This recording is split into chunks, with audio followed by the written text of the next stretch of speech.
नमस्कार दोस्तों, OCN network में आपका स्वागत है। मैं हूं ओमकार चौधरी। प्रधानमंत्री नरेंद्र मोदी ने लाल किले की प्राचीर से अपने टेन्योर में 12वीं बार राष्ट्र को संबोधित किया।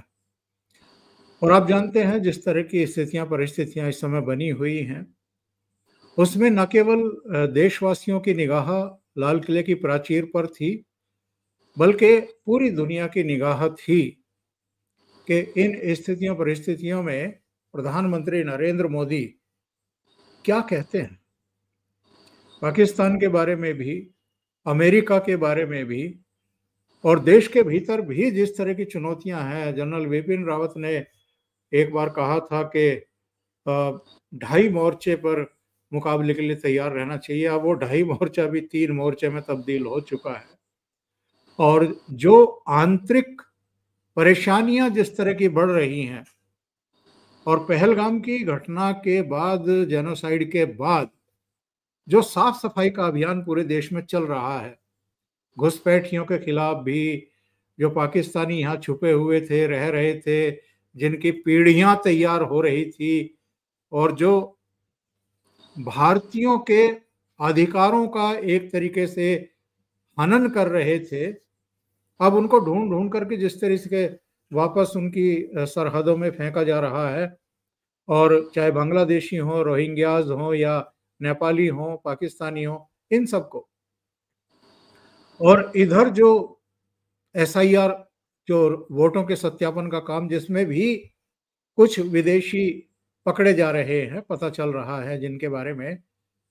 लेकिन एक और जो समस्या खड़ी होती हुई हमें दिखाई दी है, और खास तौर से जो सरहदी सूबे हैं हमारे, वहां पर जिस तरीके से दूसरे देशों की सीमाओं से लगते हुए इलाकों में डेमोग्राफी चेंज बहुत तेज गति से हो रहा है, इसकी तरफ प्रधानमंत्री ने इंगित किया है और एक मैकेनिज्म बना करके उसके खिलाफ एक अभियान चलाने की तरफ उन्होंने संकेत नहीं दिया है, सीधे सीधे इसका ऐलान कर दिया है कि ये हम करेंगे। जो एक बहुत बड़ी साजिश है, जो एक नेक्सस है, इसको हम विफल करेंगे। इसके अलावा भी प्रधानमंत्री ने कुछ ऐलान किए हैं, जैसे 2035 तक ये टारगेट रखा है कि जो हमारे आस्था स्थल हैं और जो हमारे अस्पताल हैं और बहुत महत्वपूर्ण बिल्डिंग्स हैं, सार्वजनिक स्थल हैं, जिनको आसानी से निशाना बनाया जाता है, और इस बार भी हमने देखा है, तो इसका भी रक्षा सुरक्षा कवच तैयार करेंगे। ये साफ तौर पर प्रधानमंत्री ने ऐलान किया है। और जरा इस पर भी चर्चा करेंगे। आसिम मुनीर अमेरिका की धरती से, जिसके बारे में हम स्पष्ट कर चुके हैं कि हम इनके परमाणु ब्लैकमेलिंग में नहीं आएंगे, उसकी धमकी उन्होंने दी है कि आधी दुनिया को ले डूबेंगे हम। इनके प्रधानमंत्री ने धमकी दी है। 3 स्तर पर बिलावल भुट्टो ने भी कहा है। तो इस पर भी जरा चर्चा करेंगे। इनको भी तो प्रधानमंत्री ने जवाब दिया है। और मेरे साथ जुड़ रहे हैं रक्षा सुरक्षा के विशेषज्ञ, जियोपॉलिटिकल मामलों के भी माहिर, और जिनकी करीब 27 किताबें अब तक प्रकाशित हो चुकी हैं और जो इस पूरे क्षेत्र और दुनिया के घटनाक्रम पर बहुत बारीक नजर रखते हैं। कर्नल अजय रैना साहब जुड़ रहे हैं, उनको जोड़ करके चर्चा को आगे बढ़ाएंगे। अजय जी, बहुत स्वागत है आपका। नमस्कार ओंकार जी, आपको दर्शकों को बहुत बहुत धन्यवाद जी। अजय जी, ये बताइए कि प्रधानमंत्री नरेंद्र मोदी का जो भाषण रहा है, उसमें खास तौर से सबसे पहले हम डेमोग्राफी चेंज की जो साजिश है, इसकी चर्चा कर लें। ये कितनी बड़ी साजिश है, इसके खतरे कितने बड़े होने वाले हैं और इसके पीछे का इनका हेतु क्या है, मकसद क्या है? ओंकार जी, आपको और सभी देशवासियों को स्वतंत्रता दिवस की शुभकामनाएं, बधाई। काफी लेट है बट जी बिल्कुल। आपने इनफैक्ट आपके पॉइंट पे आने से पहले मैं एक चीज आपको बताऊं कि एक सेंटेंस बोला प्रधानमंत्री ने और काफ़ी लोग उसको मिस कर गए। मैंने उसको ट्वीट किया बाद में, तो फिर रिस्पॉन्स आने लोगों ने, एक्चुअली सुनने में लोगों को गलती भी लग गई। उन्होंने कहा था स्वदेशी हमारी मजबूरी नहीं मजबूती है, और अगर ज़रूरत पड़ी तो दूसरों को मजबूर करने पे इस्तेमाल की जाएगी। तो आई थिंक उन्होंने एक बहुत क्लियर मैसेज सबको, हमको, बाहर वालों को दिया। आपके पॉइंट पे आता है डेमोग्राफी चेंज, तो देखिए आप, एक हमारी सिविलाइजेशन है, भारत एक सभ्यता है, कोई 150 साल 200 साल वाला देश नहीं है। तो कितने आक्रमण हमारे पे हुए हिस्ट्री में भी और अभी रिसेंटली। इनफैक्ट 2024 का चुनाव भी एक रजीम चेंज का बहुत वो था, एक व्हाट यू से कोशिश थी, हुई नहीं। तो एक कॉमन सेंस बताती है कि अगर आपकी एक ऐसी टारगेट है जो आपके काबू नहीं आ रहा, और जो कि हिस्टोरिकली कभी किसी के काबू नहीं आया, तो आप ऐसे कीजिए कि उनकी जो रीढ़ की हड्डी है उसको तोड़ो। और हमारा सनातन भारत की रीढ़ की हड्डी है, जहाँ जितने भी मज़हब आते हैं, वो मुस्लिम बन गया, कोई कुछ बन गया, कोई कुछ बन गया, लेकिन इन सब के पूर्वज हिंदू थे, सनातनी थे। और वो लोगों का दूसरे मजहबों में जाना, नॉर्मल तरीकों में जाना, ओवर पीरियड टाइम जाना, फिर वापस आना, फिर वहाँ से छोड़ के कहीं और निकल जाना, वो तो पूरी दुनिया में होता है। लेकिन आपने बहुत ज़्यादा एक इम्पॉर्टेंट पॉइंट के ऊपर उंगली रखी, क्योंकि आप देखिए यहाँ पे हमारे पड़ोसी राज्य में, पंजाब में नॉन फैक्ट है कि ये गुरुद्वारा प्रबंधक कमेटी जो अपनी पॉलिटिक्स करती है, जो तमाशे करती रहती है, इनकी नाक के नीचे जितने सो कॉल्ड मजहबी सिख, अब कास्टिज्म हम पे तो लगता ही है आरोप, लेकिन जो सिखों में भी जो जट सिख और उसके अलावा जो बाकी सिख हैं, के इनके बीच में एक बहुत बड़ा फिशर है, और अपने गुरुद्वारे होते हैं और एक दूसरे में आने देते। दिन ब दिन ये चीज़ें खराब हो रही हैं, जो सिक्खी से दूर जा रहे हैं।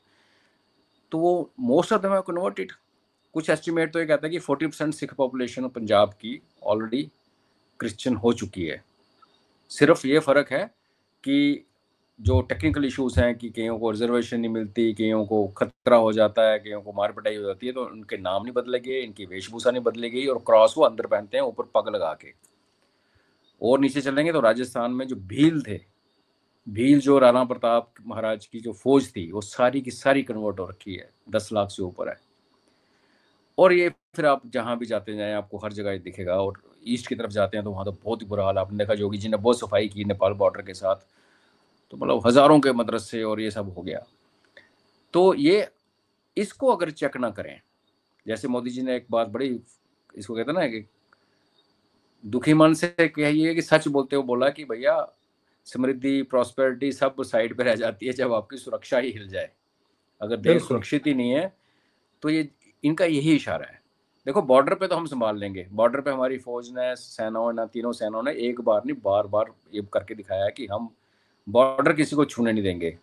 लेकिन घर के अंदर जो दीमक लग गया, और ये दीमक के दो टाइप हैं, एक तो हमारे अंदर वाले हैं जो कि पैसे खा के और जो MOU साइन करके बकबक कर रहे हैं, और ये दूसरा जो आप कह रहे हैं जो बाहर से आए, चाहे वो मिशनरी आए, चाहे वो इलीगल माइग्रेंट्स आए, और ये इनकी पोटेंशियल क्या है ये हम यूरोप में ऑलरेडी देख रहे हैं।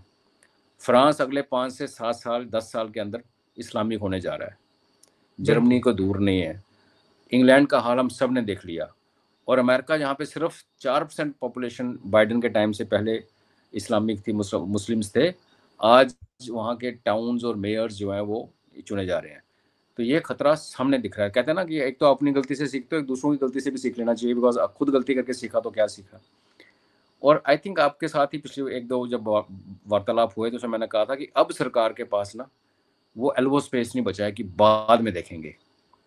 जो अब जनरल रावत साहब की बात कर रहे हैं और जो हालात हैं, जो इंटरनेशनल हालात हैं, उस जियो पॉलिटिक्स में आई थिंक सरकार अब ये अफोर्ड ही नहीं कर सकती कि हम चुपचाप बैठे। तो इस मामले में उनका जो क्लियर कट जो संदेश है, और आई थिंक वो हमारी जुडिशरी के लिए भी है कि देखो इसके बीच में, क्योंकि उनको टांग अड़ाने की आदत है ना हर बार, हालांकि इस बार उन्होंने नहीं अड़ाई, तो वो जो इकोसिस्टम तो है। तो ये हमारी रिस्पॉन्सिबिलिटी बनेगी ओमकार जी, हम हर चीज़ के लिए सरकार को देखते हैं, देखो, लेकिन जब कल को सर्वे होता है, कल को सेंसस होता है, कल को वोट, इलेक्शन कमीशन वाले वोट चेक करने आते हैं, जहाँ आपसे पूछा जाता है कि आइडेंटिफाई करो, तो कम से कम हमारे देशवासियों को घर से बाहर निकल के, और अगर निकलने की ज़रूरत नहीं, ऑनलाइन पे सब हो जाता है, ये जब आपसे पूछा जाए तो प्लीज़ रिपोर्ट करें। ये जो दीमक है इसको यहाँ से हटाना बहुत ज़रूरी है। काम शुरू हो चुका है, लेकिन इतनी ज़्यादा उसकी स्केल है। अगर आप 4 करोड़ 5 करोड़ की एक फिगर लेते हैं, 2 करोड़ की दूसरी फिगर लेते हैं, दोनों फिगर्स बहुत बड़ी हैं। हम ये नहीं कह सकते कि 5 वाला चलो ओवर एस्टिमेट कर रहा है, 2 वाला नॉर्मल है, तो वो कम थोड़ी है 2 करोड़। नॉट ओनली कि वो हमारे देश के अंदर क्या गदर कर सकते हैं, वो हमारे, जैसे प्रधानमंत्री जी ने कहा कि वो हमारे नौजवानों के जॉब खा रहे हैं, उनके काम वो लेके बैठ गए हैं, और हमारी बेरोजगारी बढ़ती जा रही है बिकॉज ये लोग खा रहे हैं। आप इमेजिन कीजिए कि जैसे मजाक में कहते हैं कि ये खोज ये काम करते हैं, स्किल्ड सेमी स्किल्ड काम सारे इन्होंने संभाल लिया। अगर ये ना होते तो हमारे लड़के लड़कियां कर रही होती ना, क्योंकि ये आए और चीप लेबर अपने आप को प्रेजेंट किया, इलीगल वो हैं, ठेकेदारों के पास जाते हैं, ठेकेदारों को भी लगता है कि ऐसे मजदूर को 700 देना पड़ेगा, ये 500 में काम करेगा, करते करते करते ना पूरे टेक ओवर कर लिया। आप देश के किसी भी हिस्से कोने में जाएं, आपको स्किल्ड और सेमी स्किल्ड लेबर के लोग जो हैं वो सारे इधर से वो बांग्लादेशी और इधर नजर आते हैं। तो अच्छी बात है कि बिल्कुल सही समय पे, लेट हो गया एक्चुअली मेरी नज़र में, बट अभी भी एक पॉइंट ऑफ नो रिटर्न पे नहीं पहुंचा है। तो अगर ये हो जाए, और मैं आपको एक और चीज़ बता दूं कि जो मोदी साहब ने बोला कि हमने अपनी क्लीन एनर्जी का जो टारगेट 2030 के लिए रखा था, हमने 5 साल पहले पूरा कर लिया। यही चीज़ हुई थी इलेक्ट्रिफिकेशन के साथ, यही चीज़ हुई थी पानी घर घर पहुंचाने की। तो इसका सिंपल सा तरीका यह है कि जब मोदी साहब अनाउंस करते हैं ना कि हम करेंगे, तो आप ये मान के चलिए कि वो काम ऑलरेडी शुरू हो चुका है। हाँ, वो करीब करीब करीब 40-50% तो वो कर हो चुके चुका है, हैं। हो चुका है। जी हाँ। और ये बहुत हम्म। एक बड़ी ऑप्टिमिस्टिकली बहुत अच्छी लग रहा है देखने में। बाकी देखते हैं अभी आगे क्या होता है जी।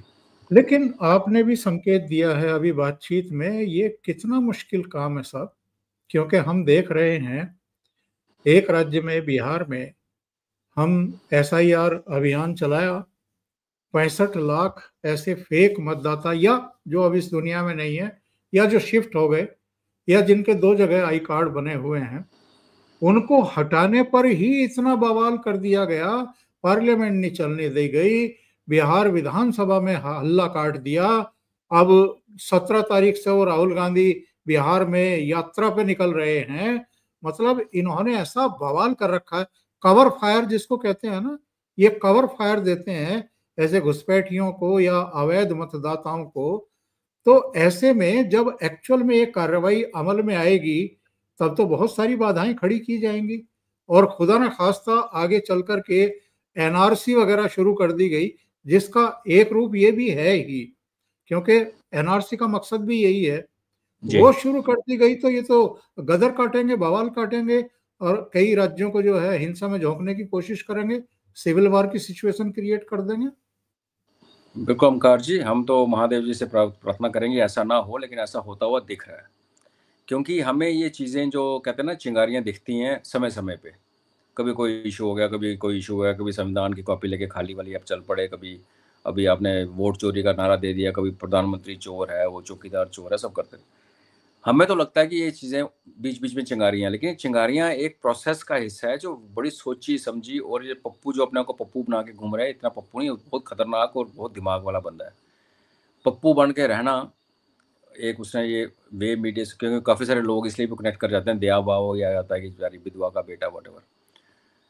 तो ऑफ कोर्स चाहे हम जितनी मर्जी प्रार्थना करें, और अब अभी प्रार्थना करेंगे ऐसा ना हो, लेकिन हमें एक देश में उपद्रव, दंगे, बिकॉज जिस पॉपुलेशन को आप उठा के बाहर निकाल रहे हो, वो वही पॉपुलेशन है जो एक अजान के साथ एक आवाज़ देने के ऊपर गली में आ जाती है, पत्थर उठा के पत्थर बरसानी शुरू कर देती है, प्रॉपर्टी जलानी शुरू कर देती है। जो सेटल्ड मुस्लिम है ना, जो हमारा अपना है, सेटल्ड है, ख़ानदानी है, वो ये लोग नहीं करते। हालांकि अब तो क्या कि डिजीज़ फैलता है हर जगह, लेकिन जितने ये उपद्रवी हैं, अब देखिए शाहीन बाग में जब प्रोटेस्ट खत्म हुए, जो उठा दिए गए, उसके बाद एक रिपोर्टर वहाँ गया था, और उसने नमाज के टाइम पे सबको पूछा कहाँ से हो, बांग्लादेश, कहाँ से, बांग्लादेश, कहाँ से, बांग्लादेश। एक भी बंदे ने ये नहीं कहा कि मैं अलीगढ़ से आया, या मैं शाहजहाँपुर से आया हूँ ना, सारे बांग्लादेश। तो नेचुरली एक वो है, लेकिन मुझे क्या लगता है कि सरकार को अगर ये यात्रा जैसे आप कह रहे हैं, जैसे आपने देखा अग्निवीर के टाइम पे भी बिहार में दंगे करवा दिए, अगर ऐसा कुछ होता है तो फिर आई थिंक सरकार को सख्ती, मैं मुझे लग रहा है कि सरकार के पास अभी लिवर वो एल्बो स्पेस नहीं है, और सख्ती से इनका डील किया जाएगा। और अगर ऐसी कोई सिचुएशन आ भी गई ना ओमकार जी, कि हालात काबू से बाहर होने लगे तो ठीक है, आप इमरजेंसी ना बोलिए उसको, उस टाइप का कुछ करके सिलेक्टेड एरियाज़ में, बॉर्डर बेल्ट्स में, मैं कब से कह रहा हूँ कि बॉर्डर बेल्ट्स को आप यूटी बनाइए, यूटी बनाने से पहले आप उनमें रिस्ट्रिक्शन लगाइए, 50 किलोमीटर का एक बैंड जो है बीएसएफ के हवाले कीजिए और बड़े चुनिंदा अफसर वहाँ पे आप पोस्ट करिए और उनको जो भी आप नाम देना चाहे उसको आप एडमिनिस्ट्रेटिव एरियाज बोलिए या स्पेशल फ्रंटियर जोन बोलिए, जो भी बोलना है आपने, क्योंकि आप इमरजेंसी वर्ड यूज़ नहीं करोगे बिकॉज आपको लगता है कि वो गांधी फैमिली के साथ जुड़ा हुआ है। तो मुझे लगता है सरकार जब काम करती है ना तो वो इन सब होने वाली पॉसिबिलिटीज़ के बारे में वॉर गेम करती है और शायद आपको और हमें ना पता चले, बट पॉसिबली उन्होंने क्या करना है वो सोच रखा है। बिकॉज ये इरादा जो मोदी जी की, देखो कितने हम 12 स्पीच सुन चुके हैं, आज एक एनर्जी जो दिख रही थी, एज के साथ हम लोग थकते हैं, थकावट मुंह पे आती है, और जिस तरीके से उस चले, गाड़ी से उतरे, जिस तरीके से आपने देखा कि सीना चौड़ा कर रखा है, और 103 मिनट बहुत ज़्यादा होते हैं इस उम्र में, 2 बार पानी पिया बिल्कुल। उन्होंने, तो एक जो रिजॉल्व दिख रहा है ना पीछे उनकी आवाज़, वो आई थिंक पिछले 2-3 सालों की स्पीचेस में नहीं था। और और जितनी आत्मविश्वास से भरे हुए, बिल्कुल भरे हुए थे, बिल्कुल। आई थिंक आत्मविश्वास। टिपिकल जो हमारी भारतीय मानसिकता है ना कि जब हमें कॉर्नर में धकेलोगे तो हम शेर बन के वापस टूट पड़ेंगे आप पे। तो मुझे तो भरोसा है, बाकी हो सकता है, और हमें देशवासियों को तैयार रहना चाहिए। 0.5 फ्रंट, जिसको 1.0 कहते हैं आजकल, वो कुछ भी कर सकता है, there is no doubt. Ajay ji, जी जो आज प्रधानमंत्री ने एक और बात कही है, वो कही है कि 2035 तक जो हमारे महत्वपूर्ण आस्था केंद्र हैं, अस्पताल हैं, दूसरे सार्वजनिक स्थल हैं जो आमतौर पर निशाना बनाए जाते हैं, और इस बार भी हमने देखा था पुंछ में और कुछ दूसरी जगहों पर नागरिक ठिकानों को जो है वो निशाना बनाया गया, हमारे धर्म स्थलों को भी निशाना बनाया गया। और ये साजिशें होंगी, क्योंकि ये पहलगाम का जो जेनोसाइड है, इसके पीछे की जो मानसिकता थी वो तो ये थी ना कि भारत में एक तो दंगे कराओ, दूसरी बात ये है कि पिछले साल में कश्मीर में जो पर्यटकों की आमद थी वो रिकॉर्ड थी, और जाहिर है जम्मू कश्मीर की जो अर्थव्यवस्था है उसको संबल मिल रहा था, लोगों को रोजगार मिल रहे थे, होटल वालों को, जो आपका टूरिज्म से जुड़े हुए यातायात वाले हैं या होटल रेस्टोरेंट हैं, दूसरे तमाम उससे जुड़े हुए लोग हैं, उनको उनकी बल्ले बल्ले हो रही थी एक तरीके से जब से ये सब चीजें हो रही थी। तो आर्थिक रूप से तोड़ना और बदअमनी फैलाना, हिंसा फैलाना, तो ये चीजें उनके जहन में हैं प्रधानमंत्री के। उनको ये भी पता है कि आने वाले वर्षों में पाकिस्तान टेढ़ी दुम है, वो मानेगा नहीं, और वो सेना में ऐसे मुल्ला मौलवी बैठ गए हैं आकर के, मुनीर जैसे, जो कुरान की आयतें पढ़ते हैं और तमाम तरह के उदाहरण देते हैं। तो ये होगा, इसको फेस करना पड़ेगा, उसके लिए तैयारियां भी करनी पड़ेंगी। इसलिए उन्होंने कहा है कि 2035 तक हम ऐसे तमाम जो हमारे आस्था के केंद्र हैं, अस्पताल हैं, सार्वजनिक स्थल हैं, उनकी रक्षा सुरक्षा का एक पूरा मैकेनिज्म बनाएंगे। जी बिल्कुल, हमने आप सिंदूर में देखा, पहलगाम से शुरुआत हुई, आपने बिल्कुल सही कहा है, उसको रिलीजन को आगे रख के किया गया। उसके बाद देखिए जो पाकिस्तान ने अटेम्प्ट की, वो हमारे वैष्णो देवी के ऊपर अटैक हुआ, स्वर्ण मंदिर पर अटैक हुआ, अक्षरधाम पे होगा ये सुना था, रिलायंस की रिफाइनरी पे सुना था कि होने वाला है, अंबानी का नाम उन्होंने खुद ले लिया, गुजरात स्टेट में काफ़ी सारे टारगेट्स हैं, हमारे सोलर प्लांट्स हैं राजस्थान में बहुत बड़े बड़े। तो ये जो प्रोपेगेंडा पाकिस्तान ने किया था, जब हमने उनकी मिसाइलें रोक ली और स्वर्ण मंदिर में नहीं पहुंचने दिए, तो उन्होंने ये कहा था कि भारत ने खुद अपने स्वर्ण मंदिर पे फेंकी हैं, और लकली उस प्रोपेगेंडा का बिल्कुल लोगों ने अपनी आंखों से देखी ये चीज़ें कि सामने से उनको शूट डाउन किया जा रहा है। और जम्मू में जो एक ड्रोन गिरा था, वो यहाँ आप शंभू मंदिर है रूपनगर में, उसकी दीवार को तोड़ गया था। तो इन्होंने रिलीजियस प्लेसेस पे अटैक किए। चाइना की हमें पता है हिस्ट्री, कभी हमारा पावर ग्रिड पे अटैक होता है, कभी बैंकिंग सिस्टम पे अटैक होता है। हॉस्पिटल्स किसी भी लड़ाई में और किसी भी सिविल कॉन्फ्लिक्ट में बहुत ज़्यादा इंपॉर्टेंट होते हैं, बिकॉज कोविड में भी आप देखिए कि आज अगर बात हॉस्पिटल की कैपेसिटीज़ पे चली, उस टाइम पे अगर आप उनके ऑटोमेशन सिस्टम फेल कर दें, उनकी ऑक्सीजन सप्लाई काट दें, उनके कंप्यूटर्स बंद कर दें, तो और जो नेटवर्क हॉस्पिटल हैं, जैसे अभी जैसे हमारे नारायणा हॉस्पिटल है, तो वो नेटवर्क है पूरे नरायना, जितनी भी 10 12 14 ब्रांचेस हैं इंडिया में, वो सारा नेटवर्क, तो वो सब खराब कर देंगे आप। तो ये बहुत बड़ी दूरदर्शिता। और उसमें एक बड़े मजे की बात मैं बताऊं कि ट्रंप साहब तो उस दिन अपने गोल्डन डोम की बात कर रहे थे। हमारे प्रधानमंत्री ने जो एक लाइक आई सेड अगेन पहले कि काम इस पे शुरू हो चुका है, ये आप मान के चलिए। उन्होंने कहा कि ये ना सिर्फ रोकेगा बल्कि उल्टा मारेगा। सुदर्शन चक्र जी के हाँ, साथ जी जो हाँ, उन्होंने जी छोड़ा, हाँ। तो ट्रंप की जहां सोच खत्म हुई, हमारे प्रधानमंत्री की सोच वहां से स्टार्ट हुई है। ये फर्क है। वो गोल्डन डोम करके अभी सोच रहे हैं बचाऊंगा कैसे, हमारे वाले कह रहे हैं कि बचाएंगे तो हम पक्का, उसके बाद हम ठोकेंगे भी। और आई थिंक एक देश जिसका नेबरहुड बदमाशों से भरा हुआ है, जो हीरा मंडी पन्ना मंडी जो कि दिन रात बिकने के लिए तैयार है, और जो कि बाकी सुपर पावर्स का एक कहते हैं ना, हमारे बैकयार्ड में कबड्डी खेलने का जो उनका हिस्ट्री है और जो उनका मंशा है, तो ये बहुत बड़ा एक स्टेप है। और जो लोग कहते हैं कि मेरे 15 लाख नहीं मिले, मेरे 10 लाख नहीं मिले, ये उनको भी एक जवाब है कि जब तुम्हारे घर के ऊपर, तुम्हारी आस्था के केंद्र के ऊपर, तुम्हारे हॉस्पिटल में जहाँ तुम ट्रीटमेंट करवा रहे हो, जो रेलवे नेटवर्क और जो रिफाइनरी और जो डैम्स, और डैम के ऊपर भी थ्रेट उसने मुंह से बोला है आसिम मुनीर, तो जब इन पे सुरक्षा प्रदान की जाएगी तब आपको पता चलेगा कि उस वोट जो आपने वोट दिया इस सरकार को, उसकी कितनी वैल्यू है। तो ये बहुत इंपॉर्टेंट है जी। और अगर ये जो जैसे मैंने कहा ना कि काम इनका शुरू हो चुका होता तब अनाउंस करते हैं, तो दुनिया ने भी यह नोट किया होगा ये कौन सा सिस्टम है जो उल्टा मारेगा। क्योंकि तंत्र में तो हम सुनते हैं ना कि आपने किसी पे टोना किया, आपको प्रॉब्लम हो गया, फिर आप किसी ओझा के पास गए, उसने बोला जिसने आपको किया मैं उसको उल्टा मारता हूँ। ये हमने तंत्र में तो सुना है, तंत्र बिल्कुल। भी साइंस है, लेकिन बैलिस्टिक साइंस में ऐसी वाली चीज दुनिया नोट कर रही होगी आज उठ के। और अभी काफी लोग इस जासूसी में लग गए होंगे, पता करो कर क्या रहे हैं। और वही बात है, जब उस अपने पे आती है तो हम भारतीय कुछ भी कर जाते हैं।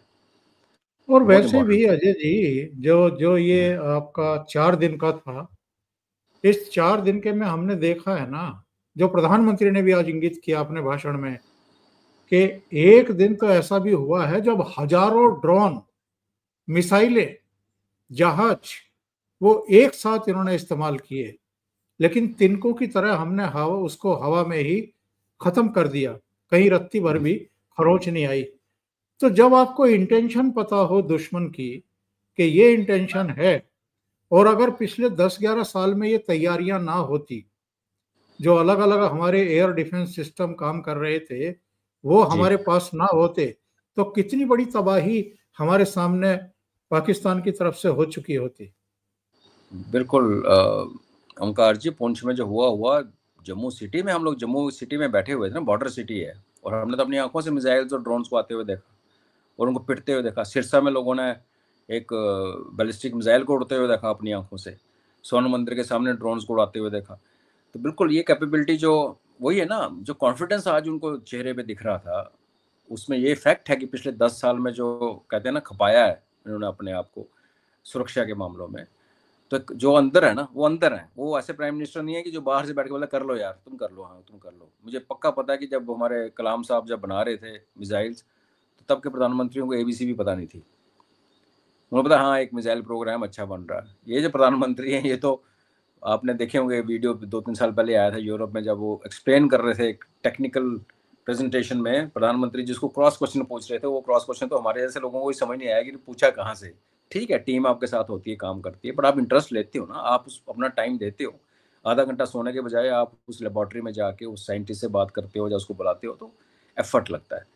तो बिल्कुल ये बड़े इम्पोर्टेंट ये पॉइंट्स हैं जो आज निकल के आए, और इसमें कॉन्फिडेंस के उसका कारण उनका अपना जो एज ए सरकार ने जो हमारे सुरक्षा के लिए काम किया है, ये कॉन्फिडेंस उनके चेहरे पे झलक रहा था। और ये 1000 ड्रोन वाली बात बिल्कुल सच है।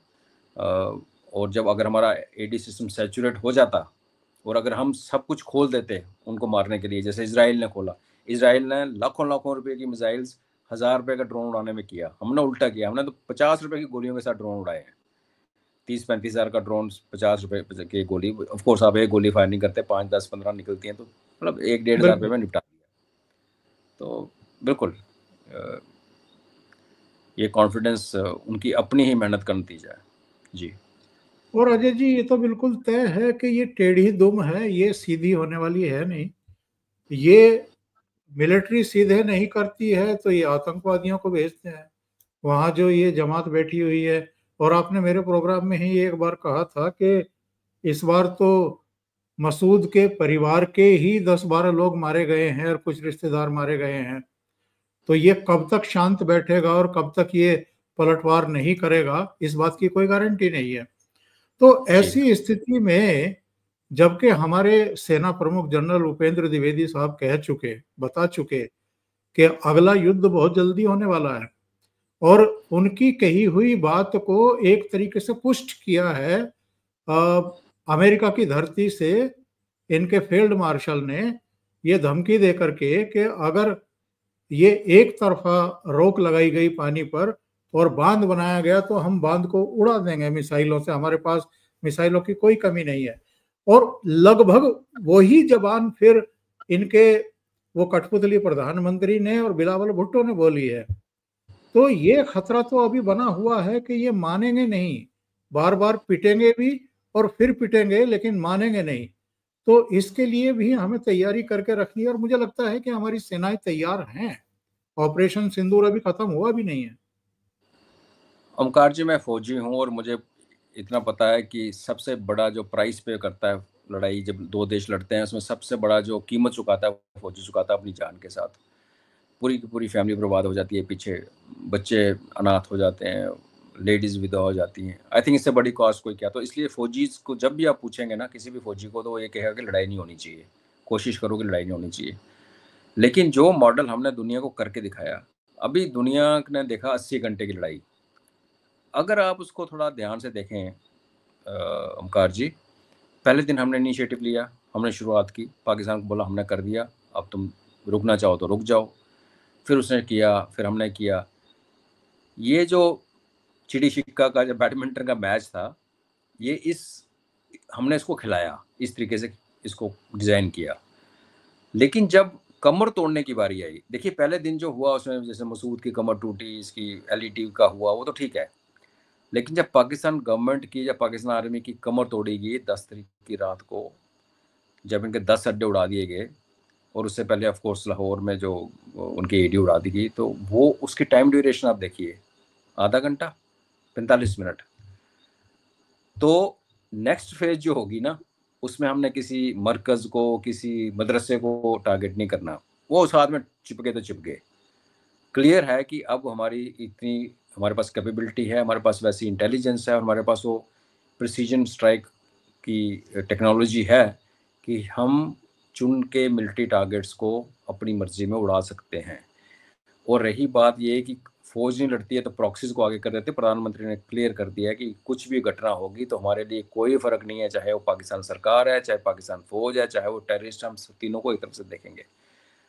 अब आपका मैं माइंड लेके जाना चाहता हूँ, डीजीएमओ साहब की जब लास्ट कॉन्फ्रेंस हुई थी, उसको क्वेश्चन पूछा गया था, जैसे आपने कहा कि चल रहा है, तो उन्होंने कहा था कि अगर पाकिस्तान हिमाकत करेगा तो अभी जो नेक्स्ट रिस्पॉन्स होगा बहुत ज़्यादा वायलेंट होगा। ये आप मतलब ये वर्ड्स बोले थे, थोड़ा मतलब हाँ, और उसमें उन्होंने ये भी कहा था कि उनको पता है कि हम क्या कर सकते हैं। जी। तो अब इनको बैकग्राउंड में रख के मैं आपको एक पिक्चर पेंट करता हूँ। पाकिस्तान को जब हमने टारगेट किया तो हमने कहाँ टारगेट किया? हमने बलोचों को टच नहीं किया, बलोचिस्तान में हमारा कोई बॉम्ब नहीं गिरा। केपी के पठानों ने पहले कह दिया था भैया हमने आपस में नहीं लड़ना। उनकी अनाउंसमेंट हुई थी, आपको याद होगा कि भारतीय यस, फौज मारने आ रही है, हमने नहीं लड़ना, पंजाबियों उन्होंने को कह लड़ने दिया तो दो, पंजाबी लड़ लो जा करके। लड़ो। हाँ, तो सिर्फ पेशावर के ऊपर हमने ड्रोन का करके सिंबॉलिक दिखाया कि हम ठोक से, और एक एवैक्स हमने ठोका उनका पेशावर के ऊपर। पॉपुलेशन को हमने कुछ नहीं किया। सिंध में हमने कोई टारगेट हिट नहीं किया। कराची सिटी के अंदर वो जेल तोड़ी, बस वो एक सिंबॉलिक था क्योंकि नेवी को रोक के रखा गया। तो अभी नेक्स्ट टाइम तो हमारा टारगेट कहाँ थे? पंजाब में। पाकिस्तान जो कि पहले ही छोटा सा देश है, उसका भी एक छोटा इलाका जो कि पूरी दुनिया को पाकिस्तान की को कंट्रोल करता है, हमने उसको टारगेट किया। जो हमारे पास फायर पावर है ओमकार जी, हम तो पाकिस्तान के चप्पे चप्पे को उड़ा सकते हैं। लेकिन अगर आपने सिर्फ पंजाब को उड़ाना है, अब देखिए नेक्स्ट टाइम ना पंजाब को उड़ाना है, अगर हमें नहीं पता तो पाकिस्तानियों को क्लियर है, क्योंकि उनके सारे हेडक्वार्टर्स वहाँ पे हैं, उनके नेटवर्क के सेंटर्स वहाँ पे हैं, उनके मेन एयर डिफेंस की डिप्लॉयमेंट अंदर है, उनके मेन अड्डे उनके अंदर है। और हमने कोई टेरिटरी कैप्चर करने का हमारा कोई प्लान नहीं है कि हम लाहौर में जाएंगे, पकड़ लेंगे, हम इस्लामाबाद कैप्चर करेंगे, क्योंकि उसमें वो होता जो मैंने स्टार्टिंग में कहा, उसमें हमारी शहादतें होती, हमारे बलि लगती है इस फौजियों की। और हमने करना क्या उस ज़मीन को पकड़ के? क्यों क्यों चाहिए? ना हमें वहाँ की पॉपुलेशन पसंद है, ना हमारे पास जितना है बहुत है। तो अगर ऐसा केस है तो अब आप पाकिस्तान को भूल जाइए, आप पंजाब को दिमाग में रखिए। सिंध और बॉर्डर के बीच में जो पंजाब है और नीचे चोलिस्तान, उसका डेजर्ट वैसे डेजर्ट है, ऊपर का जो इलाका है कितना है वो इसराइल से थोड़ा बड़ा। और उसको जब पनिशमेंट मिलेगी हमारी फायर पावर के साथ, तो आप समझ सकते हैं उसके बाद क्या होगा। एक बार ये उड़ गया तो जो उनकी कोर हेडक्वार्टर पेशावर में है, कोई कोर क्वेटा में है, कोई डिवी हेडक्वार्टर उधर बैठा हुआ है बलूचिस्तान में, उनको वो क्रिपल हो गए। जब आपको ना ऑर्डर मिल रहे हैं, ना आपको ये पता कि आगे पीछे क्या हो रहा है, आपका हेडक्वार्टर उड़ गया, आपका जीएचक्यू उड़ गया। हमने नूर खान में तो उड़ाया, लेकिन जो बचा खुचा है, आप इस बार साइमल्टेनियस होगा। और मुझे आपको और मुझे हैरानगी नहीं होनी चाहिए कि पता चला कि 1 घंटे के अंदर हमने पाकिस्तान की हिस्ट्री चेंज कर दी, पाकिस्तान हिस्ट्री किताबों में चला गया। और फिर बलोचिस्तान ने झंडा उठा लिया, उन्होंने ऑलरेडी झंडा उठा रखा है, पश्तून उन्होंने झंडा। देखिए कल इनका सो कॉल्ड क्रिएशन डे था, सिंध से कोई सेलिब्रेशन की खबर नहीं आई, बलोचिस्तान में तो गोलियां चलती रही, केपीके में काले झंडे, और पीओजे वालों ने नारा दे दिया अमेरिका का कुत्ता वर्दी वाला, जो आपने सुना। हाँ। तो जिस देश के सो कॉल्ड जो में आज़ादी वाले दिन सिर्फ पंजाब में सेलिब्रेशन हुई, और उस सेलिब्रेशन में भी एक जगह एक ड्रोन ने आके परेड के अंदर अटैक किया, 3 बंदे मर गए। तो अगर आप ऐसे वाला आपका देश का हालात है और उसमें आप हमसे पंगे लेते हो, और ये पंगे की जो इनकी जो लैंग्वेज है, जो बात करने का तरीका है, जो उनका चीफ बोल रहा है, जैसे आपने कहा प्राइम मिनिस्टर ने बोला, इवन मरियम नवाज ने भी कल मुंह खोल के बोला। तो अगर आप 71 से आप मार्च अप्रैल 71 के इनकी रिकॉर्डेड हिस्ट्री निकाल के देखें, नेट पे अवेलेबल है, इनके यही स्टेटमेंट थे, हम ऐसे तैसी कर देंगे, हम ये कर देंगे, हम वो कर देंगे। और जब मार पड़ने की बारी आई तो फिर 93,000 पेंटें उतारी गई, तो तब इन्होंने चूं तक नहीं की। तो वही होने वाला है। मुझे लगता है 50 साल काफ़ी टाइम होता है हिस्ट्री को रिपीट करने के लिए। वही बेवकूफ़ी उनकी लीडरशिप में है, वैसा ही कारनामा वही अमेरिका, उस टाइम भी अमेरिका ही गोद में बैठे होते, अमेरिका की 7th फ्लीट आ भी गई थी, और वही रशिया हमारे साथ तब भी खड़ा था, रशिया इस टाइम भी खड़ा होगा, और चाइना उल्टा एक बोनस बन के साथ में ट्रंप जी ने हमारे गोद में डाल दिया। बिल्कुल सही। और इसलिए मैं चाहता हूँ, क्योंकि जैसे मैंने कहा फौजी से कहते हैं लड़ाई ना लगे, पर मैं फौजी होने के नाते, और ये जो डिज़ाइन है बैटल का हमारा, कि हमने अपनी आर्मी को पार नहीं भेजना, एटलीस्ट तब तक नहीं भेजना जब तक उनको खतरा है। तो मैं तो चाहता हूँ कल हो जाए, पाकिस्तान कल बेवकूफ़ी करे, और परसों 1-1.5 घंटे में हम पूरे पाकिस्तान को निपटा दें। बिल्कुल सही कह रहे हैं। और कहीं वैसा ही मंजर तो नहीं होगा? द्विवेदी साहब ने एक बात और कही है कि इस बार अकेले पाकिस्तान से लड़ाई नहीं होगी, कोई और भी होगा। तो किसकी तरफ उनका इशारा? अमेरिका की तरफ? हाँ देखो, टर्की और अजरबैजान को तो क्या गिनना, वो तो अभी भी जहाज उनका कल लैंड किया था, अमेरिका की तरफ है। और ये बहुत, मुझे लग रहा है कि आज की डेट में चाइना और पाकिस्तान अलग अलग पेज पे चले गए। चाइना का बहुत नुकसान हुआ है, और अमेरिका ने जिस तरीके से बांग्लादेश से चाइना को निकाला, साइन हुआ है एग्रीमेंट, म्यांमार से निकाल रहा है, यहाँ से निकाल रहा है, तो मुझे नहीं लगता, हालांकि कुछ लोग हमारे यहाँ बैठ के बात कर रहे हैं कि अमेरिका और चाइना मिल गई और जो भी है, तो बेसिकली अमेरिका। तो इसलिए मैं कहता हूँ कल हो तो अच्छा है, बिकॉज आज से 6 महीने बाद अगर होगा तो तब तक अमेरिका प्रेजेंस, अमेरिका की कोई बेस ग्वादर में कोई बन गई, तो क्या होगा कि एक फिर कॉम्प्लिकेशन आ जाती है। तो इमीडिएटली होना चाहिए, इससे पहले कि अमेरिका के सोल्जर्स या उनके जो, चाहे जो बलूचिस्तान में उनको मार पड़ने के लिए, अगर या मार पड़नी शुरू होगी उनकी, जब माइनिंग करेंगे और बलोच उनको पीटेंगे, तो ये अपनी फौज भेजेंगे, देयर इज अ पॉसिबिलिटी। हमें आई थिंक उस सिचुएशन से पहले, यही बात आपने देखा, अगर याद होगा, बांग्लादेश ने करने की कोशिश की थी, चाइना को एयरपोर्ट दे दो, चाइना को बराज बनाने के लिए दे दो, तब भी मैंने कहा था कि ये बन गया तो फिर जब हम बांग्लादेश की पिटाई करेंगे तो चाइना एक थर्ड पार्टी ऑटोमेटिकली बीच में इन्वॉल्व हो जाएगी। यही सीन यहाँ बन रहा है। अगर हम इनको टाइम देते हैं, और मुझे पता है टाइम इनको ये, क्योंकि इनकी बुद्धि जो है, आपको जैसे आपने कहा कि वो जिसके मरे हैं घर वाले, और वैसे भी ये सुनते कहाँ हैं। और पाकिस्तान, पहले तो ये बहाना होता था कि टेररिस्ट जो है पाकिस्तान गवर्नमेंट की नहीं सुनते। अभी अगर उनका आर्मी चीफ, जो जिसको ट्रंप ने ऑलमोस्ट प्रेसिडेंट ऑफ पाकिस्तान का दर्जा दे दिया, अब लंच करके 2 बार बुला भी लिया, तो अब जो खुद ही कह रहा है, तो ये आज हुआ कि कल हुआ, और जितना जल्दी होगा उतना हमारे लिए अच्छा होगा। तो मैं तो कहता हूँ, वो जो उसने कहा था हम ईस्ट से हमला करेंगे, मतलब बांग्लादेश से कुछ या नेपाल से कुछ करने की कोशिश करेंगे तो प्लीज़ करो। मेरी सिर्फ यही प्रार्थना है कि हमारा नुकसान ना हो, थोड़ा नुकसान होगा जब कुछ ऐसी वारदात होगी, तो मैं नहीं, मतलब हम कोई नहीं चाहता कि पहलगाम जैसा इतना बड़ा हो जाए, थोड़ा बहुत हो, और उसके बाद फिर हमारा वेस्ट भी चेपा जाए और साथ लगे हाथ ईस्ट भी चेपा जाए, उसके बाद देखेंगे क्या करते हैं। तब तक ट्रंप अपना अलास्का जहाँ घूम के आएगा, तब तक आंख खोलेगा तो हो गया काम। तो सूनर द बेटर। जी बहुत बहुत धन्यवाद अजय जी जुड़ने के लिए, इतने महत्वपूर्ण मुद्दे पर चर्चा करने के लिए। थैंक यू सो धन्यवाद। मच।